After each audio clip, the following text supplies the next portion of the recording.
queridos, nós estamos dando mais um passo hoje na nossa reflexão, nosso mês de novembro. E hoje nós vamos falar um pouco sobre esse tema que está aqui, sobre vencer o esgotamento emocional. E para tanto, nós vamos recorrer ao Salmo de número 13. Então abra lá comigo, por favor.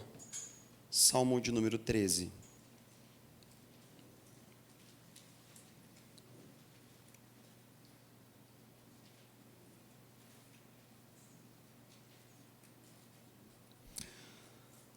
Salmo de número 13, Salmo de Davi.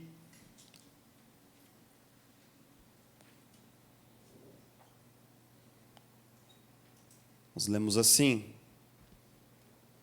Até quando, Senhor, para sempre te esquecerás de mim? Até quando esconderás de mim o teu rosto? Até quando terei inquietações e tristeza no coração dia após dia? Até quando o meu inimigo triunfará sobre mim? Olha para mim e responde, Senhor, meu Deus. Ilumina os meus olhos, ou do contrário, dormirei o sono da morte. Os meus inimigos dirão, eu o venci, e os meus adversários festejarão meu fracasso. Eu, porém, confio em teu amor, o meu coração exulta em tua salvação. Vamos ler juntos, versículo 6? Dizendo assim: Quero cantar ao Senhor pelo bem que me tem feito. Vamos ler de novo? Quero cantar ao Senhor pelo bem que me tem feito. Nos últimos anos, uma palavra da moda tem sido a palavra resiliência. Essa não era uma palavra muito comum no nosso vernáculo diário, nem no mundo da pesquisa acadêmica, mas essa palavra tem se tornado cada vez mais frequente. Recentemente, São José foi novamente credenciada como uma cidade inteligente, uma smart city, e uma cidade resiliente. Então, a resiliência, ela aparece em referência a pessoas, a comunidades inteiras, a negócios, a empresas, a cidades inteiras. Mas o que essa palavra significa? Ela significa a capacidade de um indivíduo, ou de uma comunidade, ou de uma organização de suportar a adversidade, de tomar um tranco, de permanecer de pé. E, eventualmente, mesmo colapsando, resiliência significa colocar-se de pé após um período de colapso. Então, a resiliência, ela tanto significa a resistência durante a adversidade, como o período de recuperação e a flexibilidade e adaptabilidade necessários para se recuperar após um colapso. Ou seja, resiliência tem a ver com sofrimento. Resiliência tem a ver com suportar o sofrimento e contornar o sofrimento, uma vez que a vida adulta ela é feita de sofrimento. Não exclusivamente de sofrimento, aí seria uma frase muito sombria para colocar no meio de um sermão de domingo à noite, não é verdade? Mas a vida adulta ela tem sofrimento. Jordan Peterson, certa vez, numa das suas palestras mais polêmicas, ele diz que uma das pretensões utópicas mais infantis da nossa geração é ter uma vida sem sofrimento. Em especial porque o sofrimento ele pode nos atingir pessoalmente, diretamente, mas ele certamente atingirá pessoas que nós amamos também. Então, mesmo que você não esteja passando por um momento difícil, ao ver alguém que você ama passando pela dor, pela empatia, você sofrerá com a pessoa. E como nós estamos frequentemente rodeados de pessoas, amigos, parentes que passam pelo sofrimento, então é impossível passar incólume na vida adulta sem passar por esses períodos de enfrentamento. O sofrimento humano, ele é uma realidade muito ambígua e complexa, e ele tem um rosto e um gosto para cada um de nós. Por exemplo, alguns sofrem não propriamente por um presente que ali está, mas por um passado que se anuncia na memória. Uma família disfuncional, traumas, rejeições e abusos que acompanham a história daquela pessoa, que embora tendo sido eventos já desfechados lá no passado, dentro do coração eles continuam vivos e ativos. Então a pessoa sofre. Ou então a pessoa que não sofre em relação ao passado, mas sofre em relação ao futuro, com as angústias, as incertezas, as ambiguidades e as ansiedades de uma vida imprevisível e que nós não conseguimos controlar por completo. Ou então essa pessoa sofre porque no presente ela não vê materializados aqueles sonhos, aquelas expectativas que ela um dia sonhou. Ela se sente frustrada em relação à sua profissão, em relação à sua família, em relação ao estado em que as coisas estão agora. Não é esse o presente que ela sonhou para si, e ela sofre. Ou então nós sofremos porque vemos as pessoas que nós amamos sofrer. A grande questão é que quando nós passamos pelo sofrimento, seja ele de qualquer espécie, e eu pensei muito sobre como tentar explicar isso para vocês, mas acabo tendo de recorrer a uma metáfora que não é nada erudita, nem bonita, que é a seguinte: todos nós temos um tanque de combustível, de resiliência. Esses tanques de combustível, eles não são iguais para todos nós. Por exemplo, se uma mulher tem gripe, ela simplesmente faz as compras, conduz os negócios da casa, cria os filhos, pastoreia o marido. Se um homem tem gripe, ele fica na UTI por 10 dias. Não é? Cheio de dores e de lamentos. Então nós não somos resilientes à mesma maneira. Todos nós temos um tanque de resiliência. Mas quando você vai enfrentando a adversidade, a contrariedade e o sofrimento, você vai utilizando o seu combustível, suas reservas, para permanecer sóbrio, confiante e fazendo o enfrentamento.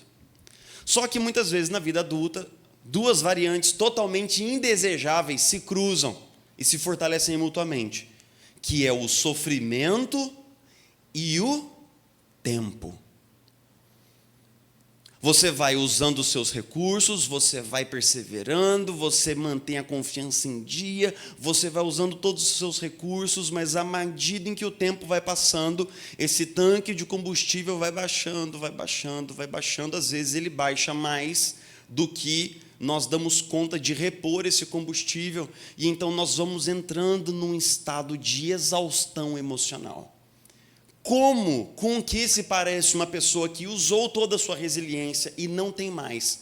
Essa pessoa, ela implode por dentro, ela perde a confiança, ela perde a esperança, ela perde a capacidade de enfrentar, ela perde a vontade muitas vezes de viver, ela simplesmente não tem combustível para ir adiante nessa situação, ela se sente exausta, ela se sente drenada, árida por dentro, é como se tivessem nos tirado da tomada, o problema ainda está lá, e eu já lidei com ele por muito tempo, e eu simplesmente não consigo mais. Essa vontade que nós temos de chutar o pau da barraca, de chutar o balde, essa vontade de sair correndo, gritando pela rua talvez, esse desespero e essa angústia são sinais típicos de alguém que enfrentou uma situação melhor que ela pôde durante um tempo, mas todos nós temos recursos esgotáveis e agora nós estamos realmente esgotados.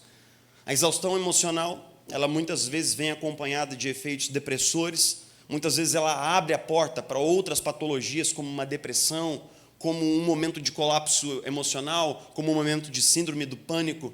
A verdade é que um longo tempo de sofrimento pode deformar totalmente a nossa capacidade de lidar com a realidade. Pode nos exaurir, pode nos tornar, inclusive, pessoas amargas, cínicas, pessoas vingativas, pessoas rancorosas, pessoas reclamonas, uma triste caricatura daquilo que um dia nós fomos. Então, essa é uma reflexão para pessoas que estão emocionalmente exaustas, que já usaram toda a sua resiliência e agora não tem mais. A grande questão da reflexão que nós estamos propondo hoje é que tipo de recursos, que tipo de perspectivas, que tipo de insights a fé cristã e a palavra de Deus oferecem para quando nós estamos esgotados emocionalmente. E então nós estamos recorrendo ao Salmo de número 13. Salmo de número 13 é classificado pelos eruditos como um lamento individual. Pasme você, 1/3 de todos os salmos da Bíblia, ou mais, são pessoas lamentando diante de Deus. Diante de uma cultura que não gosta de encarar o lamento e não gosta de chorar a sua própria dor, o nosso saltério é um conjunto de homens e mulheres chorando diante de Deus. 1/3 de todos os salmos são salmos de lamento. Esse, em especial, é um lamento individual. existem lamentos corporativos, onde as pessoas se reúnem e elas clamam e choram diante de Deus porque Jerusalém havia sido destruída, porque eles foram abatidos pelos seus inimigos, mas esse daqui é um salmo individual, é um homem chorando, sozinho diante de Deus. Segundo a tradição, esse salmo é atribuído a Davi, e nós vamos descobrir como ele está chorando ao longo do salmo e por que ele está chorando. Esse salmo ele é dividido em 3 partes exatamente iguais e muito claras dentro do texto. É um texto que favorece o pregador, porque o pregador ele extrai 3 pontos para um sermão e os 3 pontos estão no texto. Então isso é maravilhoso. Esse é um salmo que os pregadores gostam e eu também gosto dele. Então vamos a esses 3 pontos. Nos primeiros 2 versículos, bata o olho comigo no texto aí. O salmista diz assim, ele abre, de uma maneira um tanto abrupta, gritando o quê? Vamos declarar juntos a primeira parte do primeiro versículo. Até quando, Senhor? Nos 2 primeiros versos, o salmista repete essa pergunta de indignação 4 vezes.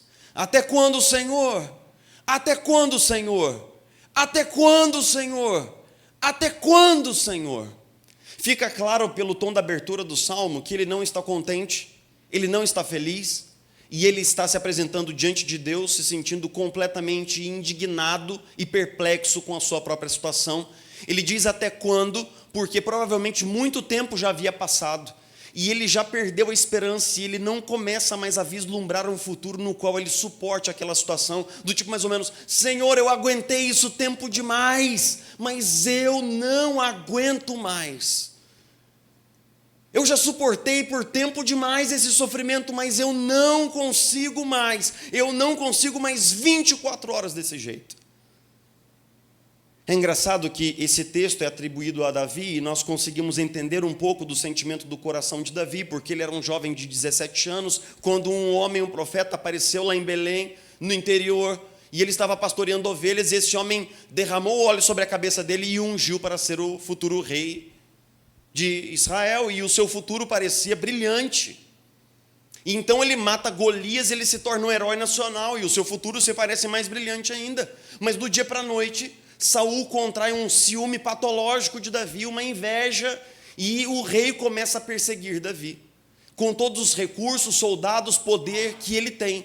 E então Davi começa a fugir do rei, e eles abandonam sua família, ele abandona o seu povo, ele vai morar entre os filisteus. Mesmo entre os filisteus, Saul persegue Davi, faz campanhas militares para matar Davi lá, longe de casa, e isso não dura 1 ano, isso não dura 2 anos, isso não dura 3 anos, isso dura mais de uma década.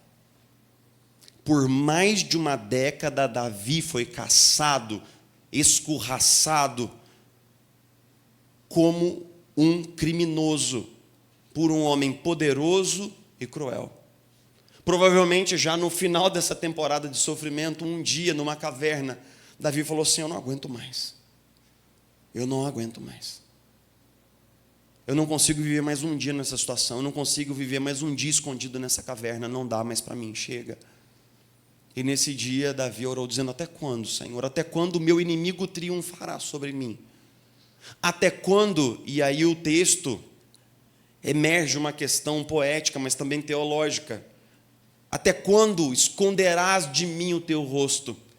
Na visão semítica, esse rosto é uma palavra que muitas vezes é traduzida em outros momentos como a própria presença de Deus. Ou seja, Davi ele estava sofrendo ao longo de um período de tempo massivo, e pior ainda, agora ele já não conseguia sentir a presença de Deus aonde ele estava, ele se sentia abandonado por Deus, ele se sentia esquecido por Deus, jogado como um trapo num canto escuro para onde Deus não olhava mais.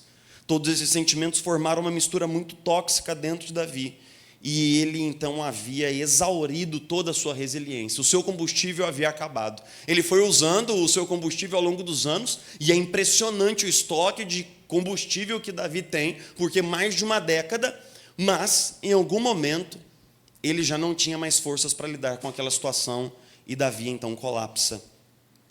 É engraçado que Ao longo da história dos teólogos místicos, grandes homens e mulheres de Deus que registraram suas orações e suas experiências com Deus, nós podemos notar que existe uma expressão que acontece desde o século II e ela toma forma num poema de João da Cruz no século XVI, onde ele intitula esse poema dizendo A Noite Escura da Alma. O que é a noite escura da alma? É uma experiência que muitos cristãos por ela passaram, dizendo que à medida em que eles vão avançando na jornada de seguimento de Jesus, à medida em que eles vão caminhando com Jesus, eles passam por montanhas, eles passam por vales floridos, eles passam por lugares bonitos e ensolarados, mas pouco a pouco o cenário vai mudando. Pouco a pouco a sua condição vai sendo transformada. E no lugar de luz vem se instaurando um lugar de escuridão. No lugar das flores, pedras, espinhos e abrolhos, e ele vai entrando por um vale escuro e sombrio, aonde repentinamente ele se vê num lugar onde ele se sente ameaçado e amedrontado, e o pior, ele não sente a presença de Deus. Spurgeon fez menção à noite escura da alma quando passou por um grande período de depressão. Madre Teresa de Calcutá, que documentou por cartas com seu supervisor uma depressão profunda de mais de 5 anos, também diz várias vezes nas suas cartas: estou passando por uma noite escura da alma. Mas eu não acredito que essa experiência ela é exclusiva desses homens e mulheres. Ela é uma experiência de todos nós.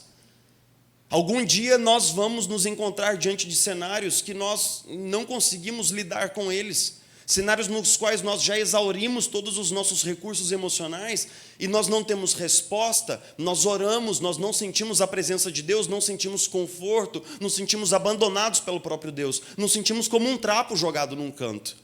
Muito mais problemas do que soluções, muito mais necessidades do que recursos. Nós sentimos que as nossas forças começam a acabar. Pode ser um tempo de espera por algo que você quer muito, precisa muito, mas ainda não aconteceu. Uma transformação no seu casamento, por exemplo, ou uma conversão de um filho que está desviado da igreja, ou a conversão de alguém da sua família, de um cônjuge, algo que você tem orado há 5, 6, 10 anos e não acontece.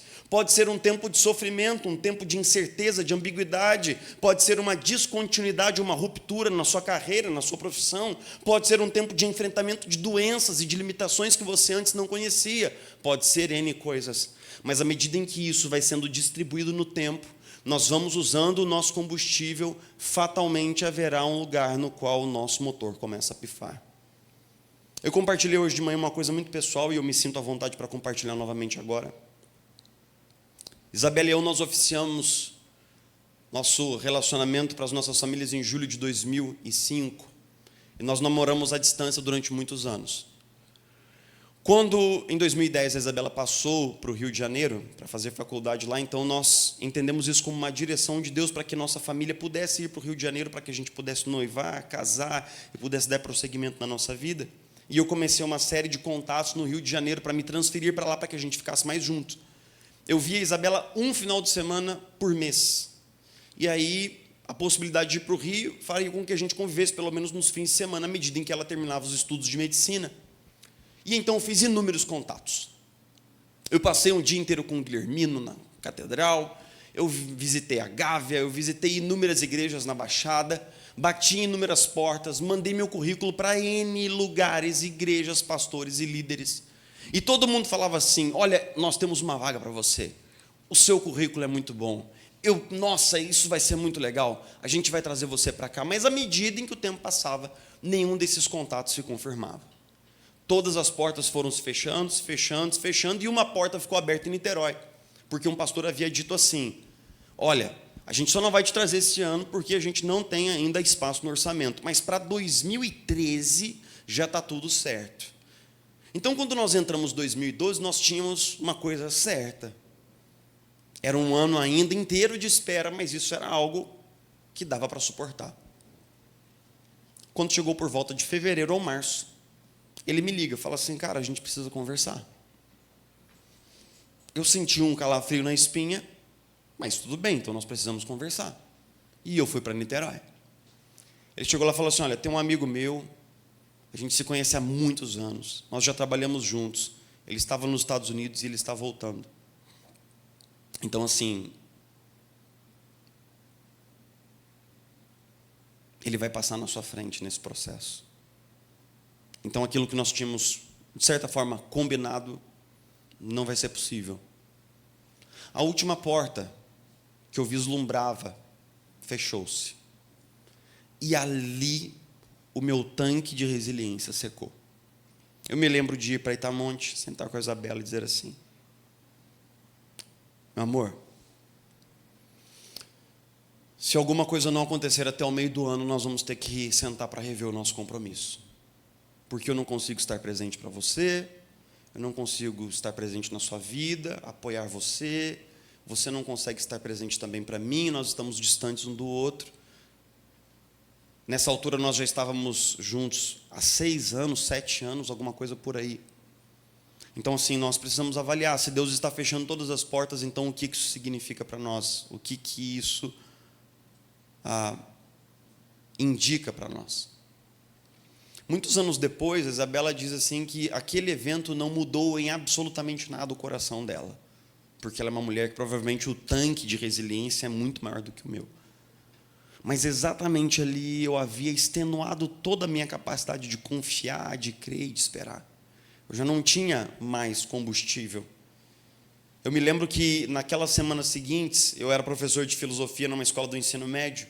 Muitas vezes, saindo de casa logo de manhã com um coração pesado, com um futuro incerto, sem possibilidades, eu chorava de casa até o estacionamento da escola, me recompunha, entrava numa sala de aula, com a cara inchada, os meus alunos falavam assim: professor, você está com os olhos vermelhos? Eu falei assim: é rinite, nem tenho alergia. Queridos, eu compartilho meu coração com você para dizer que, se você chegou ao final do seu tanque de resiliência, isso não indica outra coisa senão que você é tão humano quanto eu. E que todos nós temos os nossos limites, e é sábio aprender a reconhecer os nossos limites, porque quando o salmista ele inicia o seu salmo com um lamento, nos versículos 2º e 3º, ele passa a pedir, ele passa a clamar, ele passa a colocar a sua necessidade diante de Deus. E se nos versículos anteriores ele diz que Deus havia escondido o seu rosto, ele diz assim no versículo 3º: olha para mim, Senhor. Ele faz 3 petições na sequência: olha para mim. Ele depois diz: responde-me, Senhor, ou seja, se comunique comigo, fale comigo. E por fim ele diz assim: ilumina os meus olhos, Senhor.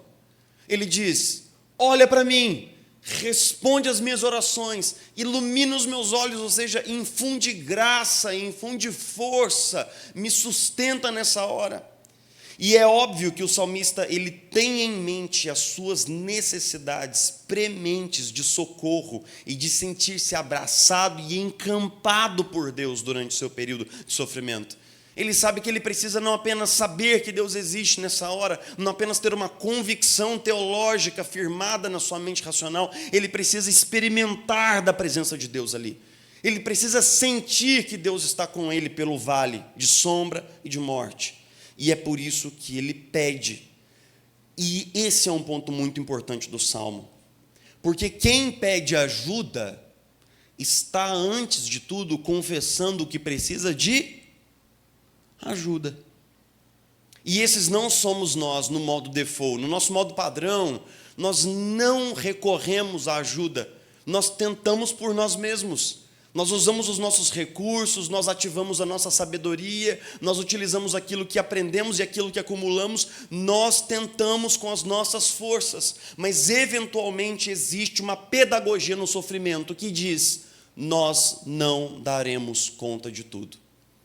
O sofrimento nos impõe um contato cruel, cru, desnudado com as nossas limitações.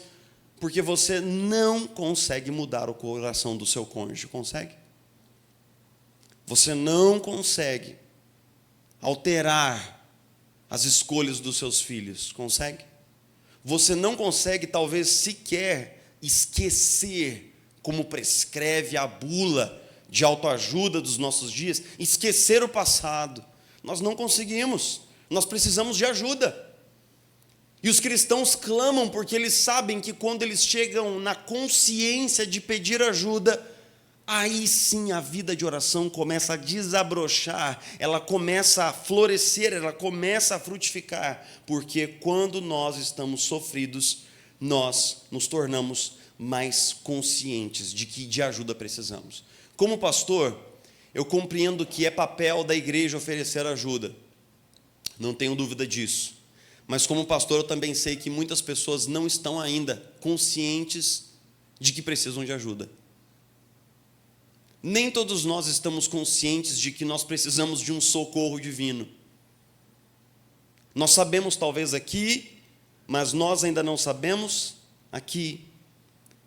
Então os períodos de escuridão da alma podem nos ensinar que Deus está pronto a nos ouvir, está pronto a nos atender, está pronto a nos entender, e isso é absolutamente maravilhoso.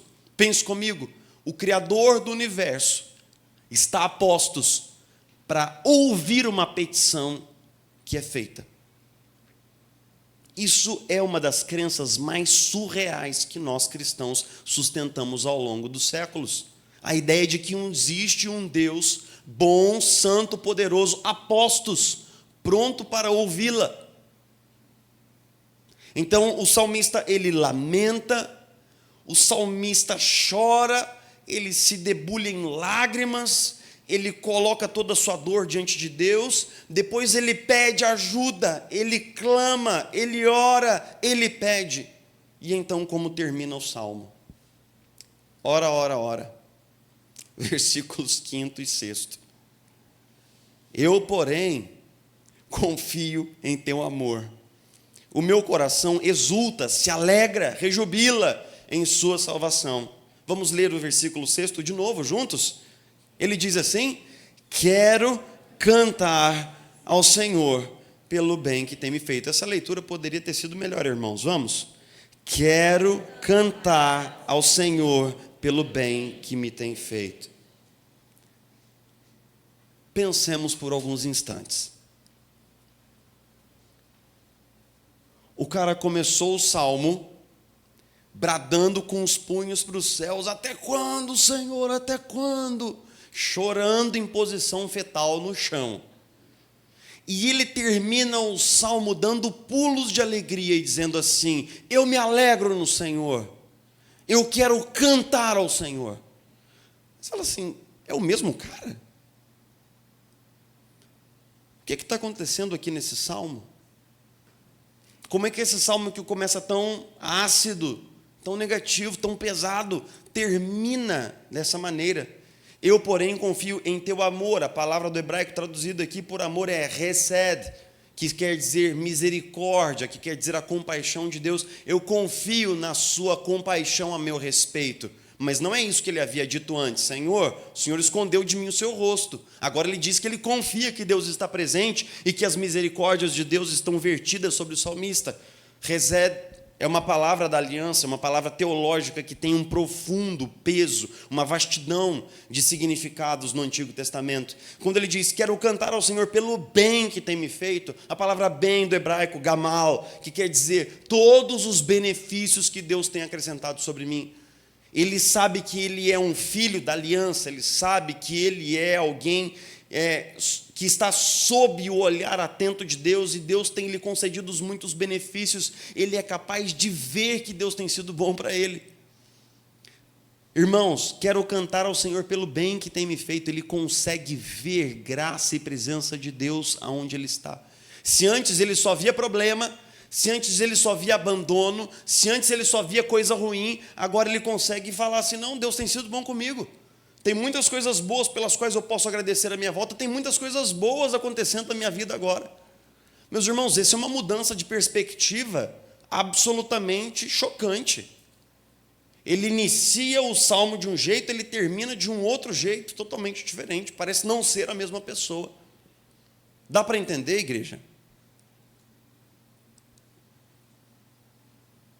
Eu pergunto para vocês, essa pergunta não é retórica, dá para entender? Nós cristãos entendemos. Por que nós entendemos? Porque nós cristãos sabemos que quando nós vamos para o lugar de oração, E que quando nós choramos aos pés do Senhor, e que quando nós vazamos toda a nossa dor, quando nós vazamos toda a nossa angústia, quando nós somos sinceros na nossa relação com Deus e realmente falamos das coisas que importam, nós somos surpreendidos por um acolhimento naquele lugar. Nós somos surpreendidos por um consolo naquele lugar. Mas aí é que está o problema. Porque nós, como igreja moderna, nós somos o povo cristão mais apático na vida de oração que já se ergueu sobre a face da terra. Nossas orações não passam de clichês evangelicais, bricolados, sem nenhum tipo de veracidade. Eu conheço cristãos que estão passando por depressão, por luta e por problema, e quando abrem a boca, Senhor, muito obrigado. Muito obrigado por tudo que o Senhor tem feito. Parece que aquela oração ela emergiu do nada, porque ela não tem nada a ver com aquilo que a pessoa está vivendo. Nós temos medo de ir fundo no lugar de oração. Nós temos medo de falar com Deus das coisas que realmente importam. Nós temos medo de colocar o nosso sentimento de abandono diante de Deus. Nossa vida de oração é rasa, é raquítica, é fraca, é artificial e por isso não é curativa. Por isso que o nosso coração não é transformado. Por isso que nós nos tornamos pessoas reclamonas, resmungonas, pessoas negativas e pessimistas, porque nós estamos orando todos os dias, mas essa oração não chega onde ela tem que chegar. Ela não toca nas questões que tem que tocar. Como é que nós, como igreja, estamos tão doentes emocionalmente se nos foi dada a graça de poder falar com Deus? A graça de receber uma infusão da sua presença no lugar de oração, porque nós não estamos levando a oração a sério. Nossa oração é rasa, superficial e raquítica. Ela não chega onde ela tem que chegar.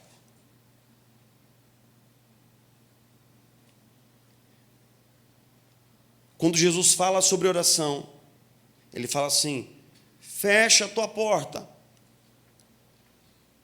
e o teu Pai que te vê em secreto te recompensará. Parece uma tolice, porque Jesus poderia ter dito que o teu Pai que te ouve, mas ele diz que o Pai vê. Sabe por quê? Porque enquanto nós estamos orando, Deus não é manipulado pelos nossos jogos de palavras. Deus vê o que está por trás das palavras.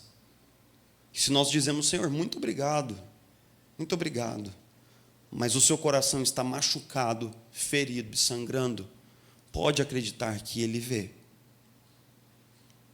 Meus irmãos, nos foi disposto um dispositivo maravilhoso chamado oração. A oração não é a ferramenta que nós usamos para mudar a realidade à nossa volta, para que ela se ajuste a nós. A oração é o lugar no qual nós entramos para sermos transformados, para lidarmos com a realidade que está lá fora. Muitas vezes nós oramos e as coisas não mudam. Mas sabe por quê? Porque talvez Deus queira que, na verdade, nós mudemos diante da realidade. Talvez, ao invés de esperar que o seu cônjuge mude, talvez Deus espera que você mude. Nós esperamos que os nossos pais mudem, mas nós podemos ser mudados no lugar de oração. Nós queremos que o emprego mude, que o trabalho mude. Nós queremos que as coisas mudem para que nós possamos permanecer iguais. Mas no Salmo nós notamos que provavelmente a circunstância de Davi não mudou porque ele escreveu o Salmo 13. As circunstâncias de Davi não mudaram. Quem foi que mudou, meus irmãos? O próprio Davi. Ele sai diferente daquele lugar. Ele sai consolado, ele sai confirmado, ele sai confiante. Então, como é que nós podemos aplicar isso daí?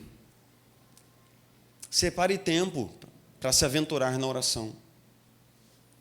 Eu fico perplexo que muitos anos eu faço assim uma espécie de uma pesquisa anônima com as igrejas que eu costumo servir, perguntando assim: quantas vezes você ora por semana? Meus irmãos, vocês ficariam chocados de descobrir que, em geral, 50% dos cristãos só oram no culto de domingo. Isso é chocante. Só oram aqui. Eu só converso com minha esposa no culto de domingo, enquanto nós estamos resolvendo as questões aqui da comunicação. Segunda-feira eu não falo com ela, nem terça. nem sexta, nem sábado. No outro domingo nós falamos de novo. E o que você acha sobre como deve estar o meu casamento nesses termos? Deve estar super saudável, né, meus irmãos?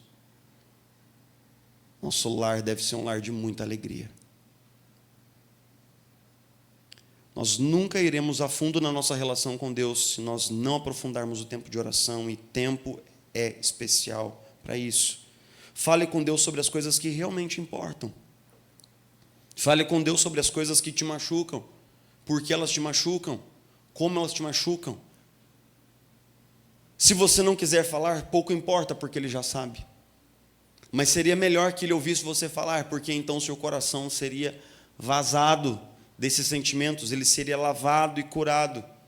E aqui eu cito João Calvino. João Calvino fala assim: por que é que nós oramos se o próprio Jesus disse que Deus já sabe de todas as necessidades antes que nós delas falemos? Se Deus já sabe do que eu preciso, por que nós cristãos oramos? Nós não oramos para que Deus saiba, nós oramos para que eu saiba que Deus já sabe. Nós não oramos para que Deus seja informado a respeito das coisas, Ele já sabe. Mas no lugar de oração, eu ouço uma voz que sussurra ao meu coração: eu estou com você, filho. Eu sei. No lugar de oração, uma voz me abraça e diz: filha, calma, vai ficar tudo bem, eu sei. Eu sou surpreendido por uma presença especial de Deus no lugar de oração. Eu quero encerrar falando sobre uma prática de oração nossa, como povo evangelical, como povo de Deus. Nós oramos em privado ou em público. Nós oramos, fazemos nossa oração. E no final da oração nós sempre dizemos uma coisa que parece um refrão, parece um clichê. Nós oramos e então dizemos o quê?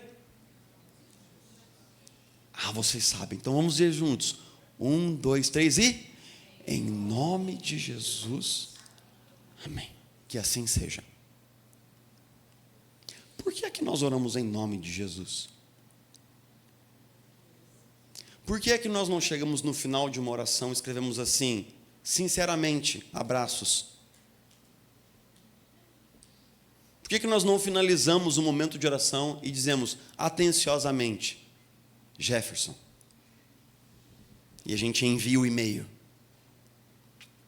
Porque nós cristãos temos uma ideia muito ousada por trás dessa declaração. Nós sabemos que nós não podemos orar em nosso próprio nome. Porque como homens e mulheres pecadores, nós estamos afastados de Deus, nossa relação foi desconectada, foi cindida. Deus não tem nenhuma obrigação de me ouvir, porque eu sou pecador. Mas Jesus, ao morrer no meu lugar e ao morrer no seu lugar, nos ensinou dizendo assim: eu sou o quê? O caminho. Digamos juntos: a verdade e a vida. E ele emenda dizendo: ninguém vem ao Pai senão por mim. O que Jesus está nos dizendo ali é que o lugar de oração, esse fio dourado de oração e de comunicação, só é possível porque Jesus morreu levando sobre si os nossos pecados. A oração nós a tomamos como algo certo, como algo dado, como um bem que é nosso, mas é um benefício que foi conquistado na cruz por Jesus. E nós devemos dela fazer uso com a dimensão do que Jesus fez por nós. O autor de Hebreus diz assim: uma vez que nós temos um sumo sacerdote, em tudo semelhante a nós, exceto no pecado, nos acheguemos confiadamente diante do trono da graça. O que quer dizer o seguinte: porque Jesus morreu por mim, eu posso ser ouvido, abraçado e consolado por Deus. Nós precisamos lançar mão da oração, porque a oração é a prática central do autocuidado para que nossas energias de resiliência sejam renovadas. E é exatamente isso que eu quero convidá-lo a fazer comigo agora. Vamos orar juntos.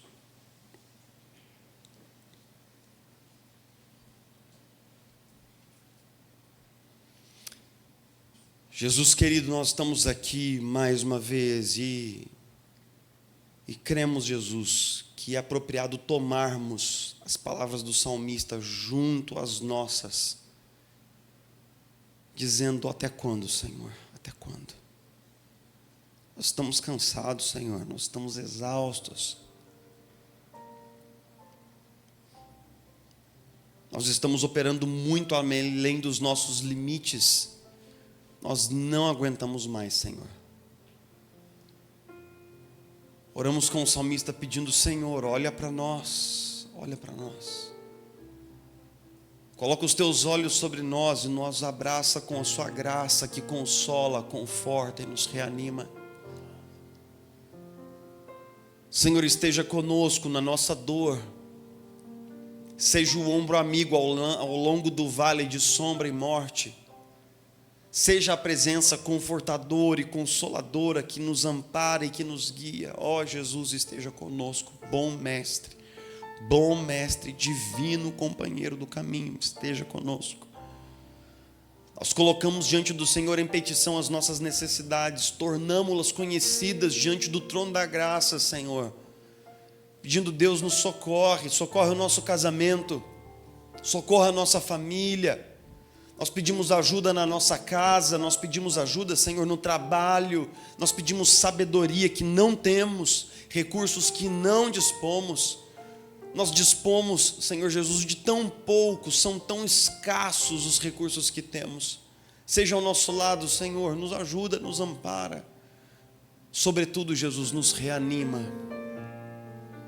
À medida em que nós esperamos, nos reanima.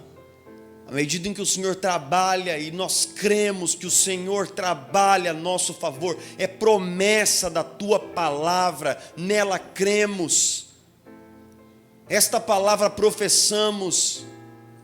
O Senhor trabalha diuturnamente a nosso favor. Talvez nas coxias, talvez longe, Senhor, do que está revelado aos nossos olhos, mas nós cremos num Deus que trabalha por todos aqueles que nele esperam. Sim, à medida em que o Senhor trabalha, afirma a nossa fé, Espírito Santo nos renova, nos dá nova coragem, nos dá nova ousadia, renova os nossos afetos, lava as nossas emoções, leva para longe de nós o desespero, a falta de esperança, leva para longe de nós o rancor, o amargor, a murmuração, tira as reclamações dos nossos lábios, nos dá uma postura, Senhor, de fé diante das tormentas, faz de nós um povo de testemunho firme diante do sofrimento. Mas Jesus, socorre-nos, porque essa força que pedimos, nós não a temos, Seja por nós, Senhor. Oramos como o salmista: olha para nós, Senhor. Ouve os nossos clamores, responde nossas orações, ilumina os nossos olhos. Sim, Senhor. Nos traz de volta para esse lugar de contentamento, confiança e gratidão, para que nós possamos cantar ao Senhor, glorificar o seu nome, exaltá-lo para sempre. Bendito é o Senhor, bondoso é o Senhor, gracioso, presente, compassivo, paciente é o nosso Deus, tardio em irar-se, misericordioso por gerações, fiel à sua palavra. Sim, bondoso é o Senhor nosso Deus. Louvado seja o teu nome, Senhor. Recebe toda a honra, recebe toda a glória, recebe o nosso louvor. Nós adoramos o seu nome. O Senhor é a pessoa mais importante na nossa vida. O Senhor é o grande amor que sustenta a nossa história. O Senhor é o cerne da nossa vivência, da nossa experiência, toda ela. Fica conosco, Jesus. Nós oramos no seu nome. Nós oramos pela sua glória. Amém. Amém.